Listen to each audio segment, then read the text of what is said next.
മഹല്ല് കമ്മിറ്റികളും അതുപോലെ തന്നെ കൂട്ടായ്മകളുമൊക്കെ ഇപ്പം ഈ ഘട്ടത്തിൽ ഷെയറുകൾ സ്വീകരിച്ചു തുടങ്ങി. അപ്പോൾ ഒരു മാടിലാണെങ്കിൽ അവർ ഒരു പോത്ത് അല്ലെങ്കിൽ ആ നിലയ്ക്ക് അവർ മാടിനെ സംബന്ധിച്ചിടത്തോളം വില കണക്കാക്കുന്നത് പലയിടങ്ങളിലും, ചിലയിടങ്ങളിൽ ഒരു ഷെയറിന് 7000 രൂപ, ചിലയിടങ്ങളിൽ 7500 രൂപ, ചിലർ 8000 രൂപ എന്നൊക്കെ ഷെയർ പറയുന്നുണ്ട്. അതൊക്കെ അവർ വാങ്ങുന്ന മൃഗങ്ങളുടെ അതിനനുസരിച്ചിരിക്കും. അങ്ങനെ ഷെയർ ചേരുമ്പോൾ ശ്രദ്ധിക്കേണ്ടത്, പലപ്പോഴും അങ്ങനെ നോട്ടീസ് ഇടുമ്പോൾ കുറേ ആളുകൾ അത് അറിയും. അപ്പോൾ ഒരു മഹല്ലിലെ ഒരു കൂട്ടായ്മയുള്ള സ്ഥലത്ത് ഒരുപാട് ആളുകൾ അതിലേക്ക് ഷെയർ ചേരും. അങ്ങനെ ഷെയർ ചേരുമ്പോൾ ഈ കമ്മിറ്റിയുടെ ആളുകൾ അല്ലെങ്കിൽ ബന്ധപ്പെട്ട ആളുകൾ എന്ത് ചെയ്യും, ഇവരുടെയൊക്കെ പേരുകൾ ലിസ്റ്റ് ചെയ്യും. അങ്ങനെ ലിസ്റ്റ് ചെയ്ത് 10ഓ 30ഓ ഒക്കെ ആളുകളുണ്ടെങ്കിൽ അവരുടെ ടോട്ടൽ ആ സംഖ്യ അങ്ങ് കണക്ക് കൂട്ടിയിട്ട് അതിന് കിട്ടാവുന്ന നിലക്കുള്ള പോത്തുകളെ അങ്ങ് ഒന്നിച്ചാണ് വാങ്ങും. പലയിടങ്ങളിലും പോയിട്ട് കച്ചവടമാക്കി വെക്കും നേരത്തെ. അങ്ങനെ ചെയ്യുമ്പോൾ ശ്രദ്ധിക്കേണ്ട ഒരു കാര്യമുണ്ട്. അതെന്താണ്? ഓരോ 7 ആളുകളുടെയും 7 ആളുകൾക്ക് വേണ്ടി ഒരു ഉരുവിനെ നമ്മൾ നിജപ്പെടുത്തണം. അത് ഇന്ന വ്യക്തികൾക്കൊക്കെയുള്ള ആളുകളാണെന്ന് ലിസ്റ്റ് ചെയ്യുകയാണ് നമ്മൾ വേണ്ടത്.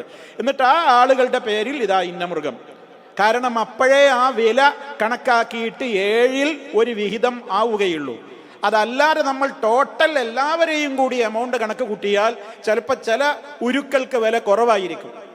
ഇപ്പം ചിലപ്പോൾ 56,000 രൂപ ഉണ്ടാകും, ചിലപ്പം 35,000 ഉണ്ടാകും, ചിലതിന് 40,000 രൂപയുണ്ടാകും.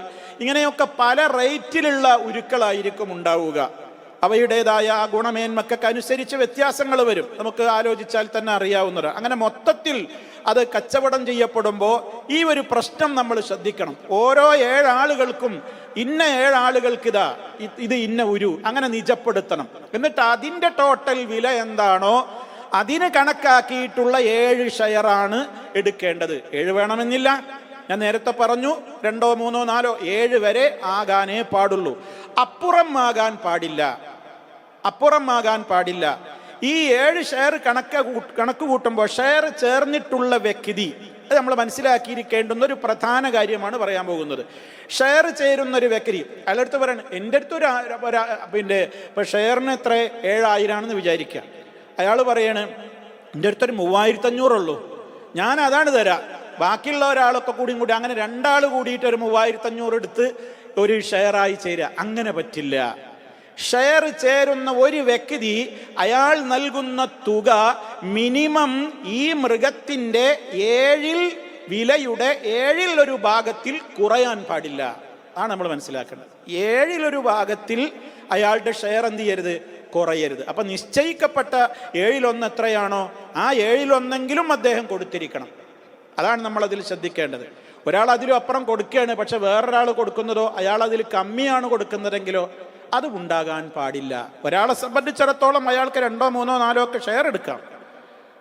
എന്നാൽ എടുക്കുന്ന ഷെയർ 7ൽ 1 വിലയിൽ കുറയരുത്. അത് നമ്മൾ ആ വിഷയത്തിൽ മനസ്സിലാക്കിയിരിക്കേണ്ടത്. അപ്പോൾ